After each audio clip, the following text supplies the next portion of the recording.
Club of Bharuch અને નર્મદા નગરી દ્વારા MI Patel rotary youth centre city સેન્ટરની સામે 50 જેટલા દિવ્યાંગ લાભાર્થીઓને કૃત્રિમ અંગો અર્પણ કરવામાં આવ્યા હતા. આકસ્મિક ઘટનાઓમાં હાથ પગ ગુમાવનાર દિવ્યાંગ લોકો આત્મનિર્ભર બને તે માટે રોટરી ક્લબ ઓફ ભરૂચ અને રોટરી ભરૂચ નર્મદા નગરી આગળ આવી છે. આ સંસ્થાઓ દ્વારા ભરૂચ શહેર અને જિલ્લાના 50 જેટલા દિવ્યાંગ લાભાર્થીઓને કૃત્રિમ અંગો અર્પણ કર્યા હતા.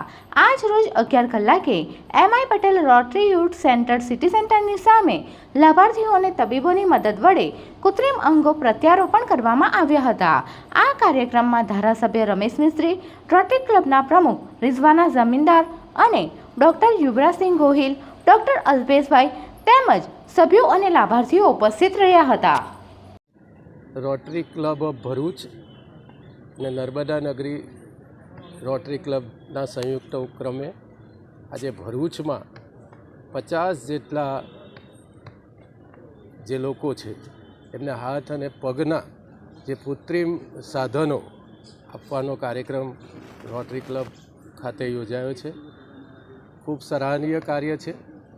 આખી રોટરી ક્લબની ટીમને ખૂબ ખૂબ અભિનંદન છે, જેમને હાથ અને પગમાં મુશ્કેલીના કારણે એમના નવા સાધનો મળવાના કારણે એમના જીવનમાં ખૂબ ગતિ આવશે.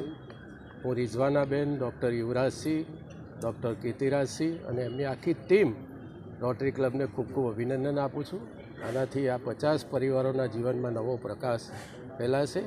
એમણે જે સ્પોન્સરો છે અને વડોદરાની ડૉક્ટરોની ટીમ છે જેમણે આ સાધનો બનાવ્યા છે એમને પણ ખૂબ ખૂબ અભિનંદન પાઠવીએ છીએ.